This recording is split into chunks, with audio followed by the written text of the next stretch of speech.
This preview of Atomic Habits by James Clear is a guide to creating good habits and breaking bad ones. Atomic Habits stands out for its actionable advice and real-world applications.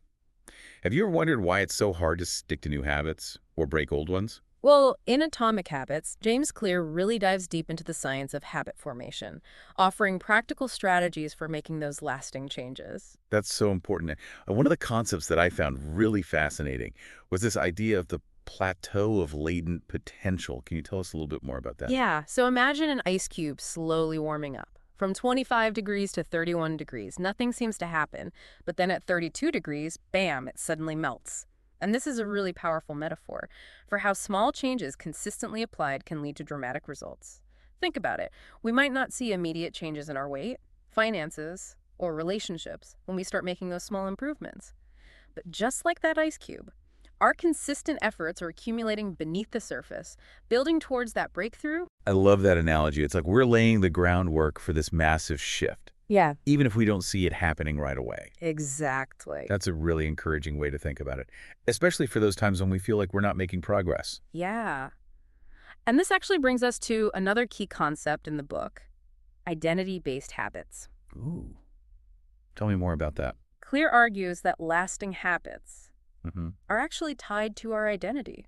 It's not just about doing something, but about becoming someone. So it's less about saying, I want to write a novel, Uh-huh. and more about saying, I am a writer. Precisely. When we can shift our focus from the outcome to the identity, our actions become a reflection of who we believe we are. Oh, that's interesting. There's that story in the book about Clear's wife. She meticulously cares for her knives because she sees herself as someone who respects her tools. And that sense of identity reinforces the habit, making it more likely to stick. Right, because she's not just doing it, she is that. Exactly. So if I want to become a morning person, I need to start thinking of myself as someone who naturally wakes up early and who is energized and ready to go. And each time you wake up early, you're casting a vote for that new identity. It's about aligning your actions with the person you want to become. I see. Clear puts it beautifully when he says, every action you take is a vote for the type of person you wish to become. I love that quote. It's so empowering to think that every choice we make is shaping our identity, even those small ones. Absolutely. So speaking of choices, how do we actually translate those intentions into concrete habits? That's a great question. Clear breaks down habit formation into 4 key stages: cue, craving, response, and reward. Okay, let's break those down. What's the cue all about? So the cue is a trigger that initiates the habit loop. It could be a time of day, a location, an emotional state, Right. or even a preceding action. Uh-huh. For example, if you're trying to build a habit of going for a walk after dinner, the cue could be finishing your meal. Makes sense. So then what happens after the cue?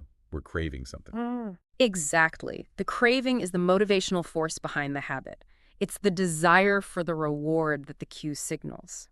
In our walking example, the craving might be the feeling of fresh air, the enjoyment of the movement, or the satisfaction of accomplishing a goal. Right, so you're craving that feeling of getting outside Mm-hmm. and moving your body. Mm-hmm. And then that craving leads to the response, Yeah, which would be going for the walk. precisely. The response is the action you take, the habit itself. And finally, we have the reward, which is the end goal of the entire cycle. So the reward would be maybe feeling refreshed after the walk, feeling good, proud of myself for sticking to the plan. Exactly. The reward satisfies the craving and reinforces that entire habit loop, making it more likely that you'll repeat the behavior the next time the cue appears. So to create a lasting habit, we need to pay attention to all 4 of those stages. We need a clear cue, a strong craving, an easy response, Yeah. and a satisfying reward. Yes. I like it. And then where it gets really interesting is that this entire habit loop is powered by dopamine, which is a neurotransmitter associated with pleasure and motivation. Right? And it's not the reward itself that triggers the dopamine release. It's the anticipation of the reward. Exactly. So it's like the craving is what really gets us going. Yes. It's the excitement of looking forward to something. Precisely. That's so interesting. And so this has huge implications for habit formation because it means we need to make our habits attractive. We need to associate them with positive feelings. And anticipation, Yeah. this is making me rethink my whole approach to habits. Yeah. Instead of focusing on willpower, maybe I should be thinking more about how to make those desired behaviors more appealing and enjoyable. Absolutely. And one powerful strategy that Clear suggests for doing just that is using implementation intentions. Implementation Yes. intentions. Okay. What are those? So it's about turning those vague goals like, I'll exercise more, into really specific plans. So instead of saying that, you would say, after I finish my morning coffee, I'll go for a 20-minute walk. So you're like removing that decision-making, you're pre-committing. Exactly. You're eliminating that mental hurdle of when and where, which often leads to us procrastinating. Yeah. And Clear highlights a study in the book where participants who made these specific plans were significantly more likely to actually exercise. That's so interesting because I know for me, I'm always making these vague intentions Mm-hmm. and then I wonder why I don't actually do them. Right? So I love this idea of getting super specific. Yeah, it's about creating a clear path for yourself, removing any ambiguity. And Clear provides a lot of great examples in the book, like before I check social media, I'll write for 10 minutes, or after I get home from work, I'll spend 15 minutes decluttering the kitchen. It's like making a contract with yourself, Okay. but it's like up front. Exactly. Okay, I love this. I'm going to start using that today. So now I'm curious, what about the 2-minute rule? How does that play into all of this? So the 2-minute rule is all about overcoming that initial resistance to starting a new habit. That's the hardest part. It is. The idea is to scale down any habit into a version that takes 2 minutes or less to start. So instead of aiming for a full workout, you would focus on just putting on your workout clothes and stretching for 2 minutes. Oh, so you're tricking your brain. You are. You're tricking your brain into getting started. You make it so easy Yeah, that you can't say no. exactly. I love that. And then once you've overcome that initial inertia, you're much more likely to continue. Because you're already in motion. Exactly. Objects in motion tend to stay in motion. Right. Okay, so what are some other examples of this 2-minute rule in action? So if you want to read more, you could start by just reading one page. If you want to meditate, you can start by just doing 2 minutes of focused breathing. Okay. The key is to make it so easy that it feels almost effortless to get started. So simple, but so powerful. Yeah. I love it. Now, I want to ask you about commitment devices. What are those? So commitment devices are really interesting. They're strategies that we can use to make good habits inevitable and bad habits impossible. Clear tells this fascinating story in the book about Victor Hugo, who locked away all of his clothes except for a large shawl to force himself to stay home and write. Wow. And it worked. He finished The Hunchback of Notre Dame ahead of schedule. That's amazing. What are some other examples of these commitment devices?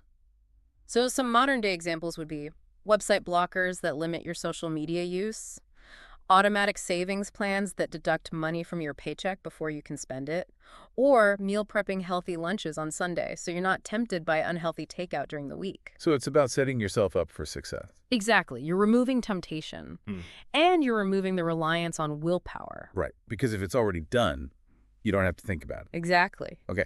Now, one more thing I wanted to ask you about. This idea of finding your sweet spot when it comes to habits.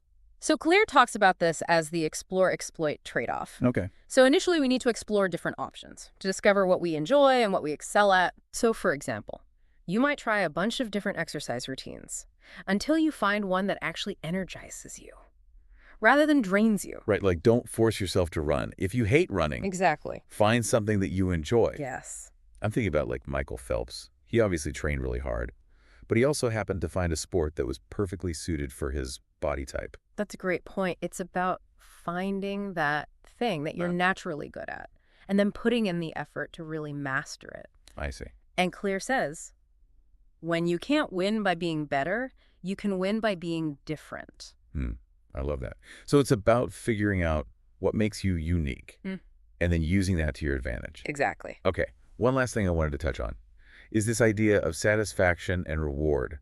Why is that so important in the habit building process? Well, Clear emphasizes that immediate rewards are really crucial for sticking with a habit, especially in those early stages. Right, because you want to feel good when you're doing something. Exactly. It's about giving yourself those little pats on the back along the way and reinforcing those positive associations with the habit. So what are some ways that we can add those rewards into our good habits? So Clear suggests things like using a habit tracker to visualize our progress, celebrating small wins, or even just pairing a habit that we need to do with something that we want to do. So like listening to your favorite podcast while you're working out? Exactly. Or like giving yourself a little treat after you've completed a task? Yes, So it's about making it fun. it is. I like that. It's about making the process itself more enjoyable. Right. Because ultimately, the more we enjoy a habit, the more likely we are to stick with it. This is so helpful. It's making me realize that I need to rethink my approach. Hmm. Instead of focusing on willpower, I need to figure out how to make the things I need to do more enjoyable and rewarding. That's a great takeaway. Yeah. Yeah, it really is about shifting that mindset. Yeah. So, as we wrap up our deep dives into atomic habits, what has stood out to you most? And what are some things that you'll be implementing in your own life? That's a great question. I think one of the reasons this book resonates with so many people is that it offers this realistic but empowering approach to growth. It's not about overnight transformation. It's about those tiny improvements compounding over time. I completely agree. It's like he's saying, you don't have to be perfect, just keep showing up. Exactly. What about you? What's your biggest takeaway? For me, I think it's that emphasis on environment design. I'm already thinking about ways that I can tweak my surroundings to make good habits easier and bad habits harder. Oh, that's interesting. Yeah, like placing a book on my bedside table instead of my phone so that reading is the first thing I reach for in the morning. Oh, I like that. It's amazing how even those small changes in our environment can have a big impact on our behavior. Well, I think we've covered a lot of ground today, but this has just been a small taste of what Atomic Habits has to offer. If you're looking for a way to create lasting positive change in your life, I highly recommend checking out the book. Join millions of readers who've discovered how small habits can yield remarkable results